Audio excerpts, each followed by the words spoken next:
ये है मेरी क्लास 12th की मार्कशीट और मैं अभी पढ़ रहा हूँ दिल्ली यूनिवर्सिटी में। मैं आपको ये इसलिए बता रहा हूँ क्योंकि आज मैं शेयर करने जा रहा हूँ आपके साथ 3 ऐसी चीज़ें जो आई विश कि किसी ने मुझे बताई होती जब मैं अपने क्लास 12th बोर्ड्स देने जा रहा था। और आई फील कि ये तीनों चीज़ें ऐसी है जिनको I had to find out the hard way. और अगर आप तीनों चीज़ों को ध्यान देते हो और अच्छे से सुनते हो तो मे बी आप लोगों को उन हार्डशिप्स या रिग्रेट वाली लंबी रातों से गुजरना ना पड़े। So I have 3 points written down right here and I'm just gonna talk and let's start the video. मैंने 2 प्री बोर्ड्स अटैम्प्ट की थी और जब मैं पहली बार अपनी फ़र्स्ट प्री बोर्ड में गया था एग्ज़ाम हॉल में बैठा और जब मेरे पास एग्ज़ामिनेशन का पेपर आया था, it was a math exam. जो लेवल ऑफ डिफ़िकल्टी था प्री बोर्ड एग्ज़ाम में, इट शॉक्ड मी। और मैं समझ नहीं पा रहा था कि इतने मुश्किल क्वेश्चंस कहाँ से दे दिए, क्योंकि मैथ्स में एक्सरसाइजेज रहती है और नॉर्मली लास्ट क्वेश्चन एक्सरसाइज का सबसे मुश्किल होता है। तो मैं इन सब को तो प्रिपेयर करके गया था। मैथ में ऐसे व्यूज़ भी रहते हैं, इलस्ट्रेशंस रहते हैं, उन टाइप के क्वेश्चंस भी आते हैं और टर्न्स आउट उसमें से टीचर्स ने डाल दिए थे ये क्वेश्चंस। और मैं एकदम शॉक हो गया था कि अब क्या करूं और क्या बोर्ड एग्ज़ाम्स भी इतनी मुश्किल होगी। बोर्ड्स का पेपर जो जनरली आता है वो इतना डिफ़िकल्ट नहीं होता है। तो अभी से अगर आप कोई भी previous year question paper solve कर रहे हो बोर्ड्स का, तो आपको पता चल जाएगा कि लेवल उतना टफ नहीं रहता है, क्योंकि वो सारे बच्चों को पास कराना चाहते हैं। They want the world to grow.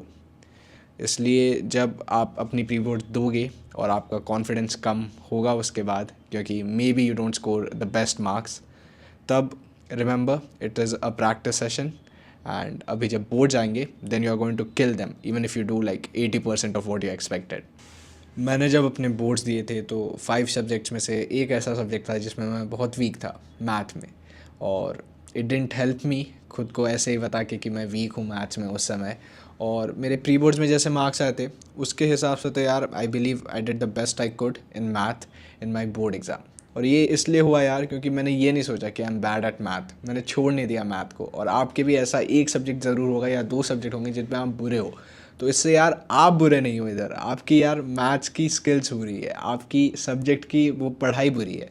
और if you put effort in अभी तो आप उसको अच्छे से पास कर सकते हो, ग्रेट मार्क्स ला सकते हो उस सब्जेक्ट में।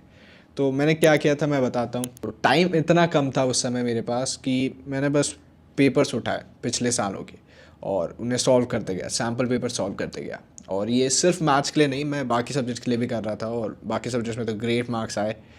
मैथ में भी अच्छे मार्क्स आए, इम्प्रूवमेंट मुझे बहुत ज़्यादा दिखा। और ये मैं बताना चाहता हूँ, आप निराश मत हो, आप प्रैक्टिस करके यार इससे ओवर आ सकते हो, आप ग्रेट मार्क्स ला सकते हो। अभी आपकी जर्नी का एक ऐसा स्टेज आ गया है कि आपकी बोर्ड्स की प्रिपरेशन कंप्लीट हो गई है, आपके पोर्शंस कंप्लीट हो गए हैं, आपके रिवीजन भी कंप्लीट हो गए और आप प्रैक्टिस करना चाहते हो बहुत सारी, लेकिन आपको मटेरियल नहीं मिल रहा।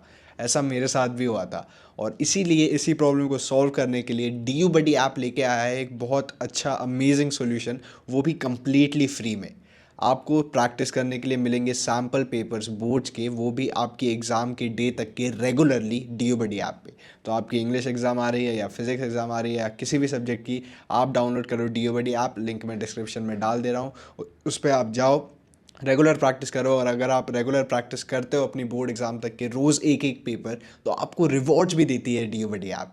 तो यार एकदम नो ब्रेनर ऑफर है, जल्दी से जाके डाउनलोड करो, प्रैक्टिस करो रोज। और कोई भी डाउट हो आपको तो मैं टेलीग्राम ग्रुप की लिंक डिस्क्रिप्शन में डाल रहा हूँ, मैं वहीं पे आप सबसे जुड़ा रहता हूँ, वहाँ पे बातें भी चलती है हमारी। और बहुत सारे आपके कम्युनिटी के लोग हैं जो 12th स्टैंडर्ड में है, तो आप उनसे भी बात कर सकते हो, जल्दी से ज्वाइन कर लो। कुछ छोटी छोटी ऐसी चीज़ें हैं जो जानता हूँ मैं कि आप लोग भी जानते हो और मैं भी जानता था जब मैं एग्ज़ाम देने गया था, लेकिन यार मेरे से एक चूक गई। तो मैं अभी 3 ऐसी छोटी चीज़ें बताऊंगा आपको जिनको आपको ध्यान से करना है एनी हाउ, ठीक है। सबसे पहली चीज़ है यार, आप लोग 15-20 दिन से बस प्रैक्टिस कर रहे हो अपनी रफ नोटबुक्स में, और आपको प्रेजेंटेशन का तो ध्यान यहाँ पे देना नहीं है बिल्कुल भी, और हैंड राइटिंग भी यहाँ पे पूरी बिगाड़ ली होगी।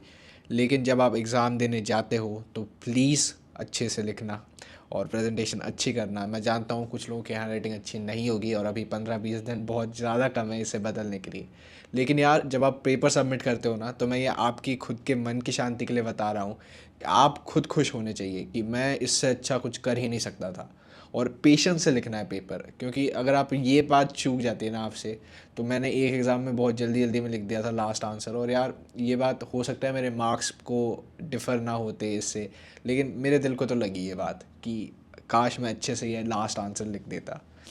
नेक्स्ट चीज़ है, पेपर होते हैं बोर्ड्स में हॉरिजॉन्टल। आपने 10th के भी बोर्ड्स दिए हैं तो आपको मालूम है कि हॉरिजॉन्टल पेपर होते हैं। और कई बार क्या होता है, हम साइड में रफ लाइन बनाना भूल जाते हैं, और एक कॉलम हमेशा रखना साइड में रफ के लिए। Even in art subjects, commerce में, साइंस में तो रखते ही हैं बच्चे। लिखने के भी रहती तो ज़्यादा नीट हो जाते हैं ये रफ कॉलम डालने से, और ज़्यादा सुंदर दिखता है पेपर।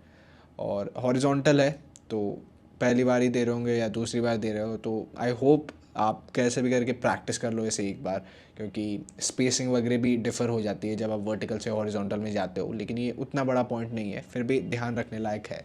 और तीसरी बात, कीवर्ड्स को यार प्लीज़ प्लीज़ अंडरलाइन कर देना। मैंने यार अपनी एग्ज़ाम में 5 पॉइंट्स लिख दिए थे फॉर अ 5 मार्कर, और फिर कीवर्ड्स बिना अंडरलाइन करने चले गया। फिर यार हमने बात की टीचर से, तो उन्हें तब हमने समझाया कि आपने 5 पॉइंट्स तो लिख दिए लेकिन एग्ज़ामिनर को 5 पॉइंट्स पढ़ने पड़ेंगे, और यार उससे रेजिस्टेंस आ जाती है। ज़्यादा एफर्ट दोगे आप किसी चीज़ में तो उससे रेजिस्टेंस आ जाती है उसे अवॉइड करने में, ठीक है। तो जब एग्ज़ामिनर पढ़े आपका आंसर तो उसे कीवर्ड्स अगर डायरेक्टली दिख जाए, 5 मार्क्स के 5 जो आंसर की से सेम है, तो यार इंस्टेंटली मार्क्स दे देगा वो बिना किसी रेजिस्टेंस के। तो ये बात ध्यान रखो, और मूव ऑन करते हैं आखिरी बात पर। गाइस, वीडियो एंड करने से पहले मैं आपको एक पॉइंट के साथ छोड़ना चाहता हूँ, और आई थिंक ये थोड़ा एडवाइस टाइप है तो एक बड़े भैया से समझ लेना। और इम्पॉर्टेंट है ये बहुत ज़्यादा, क्योंकि आपके बोर्ड्स ख़त्म होने के बाद आपके पास रहता है 1.5 महीना एटलीस्ट अपनी कम्पिटिटिव एग्ज़ाम्स के पहले या कॉलेज जाने के पहले, कॉलेज स्टार्ट होने के पहले। और यार ये 1.5 महीना ना, अगर आपके बोर्ड्स ख़राब गए हैं या फिर अच्छे गए हैं तो आपके क्या फुल कॉन्फिडेंस में रहोगे या आपका कॉन्फिडेंस बहुत कम होगा। तो यार ये 1.5 महीना आपको डिस्ट्रॉय कर सकता है बहुत बुरी तरह।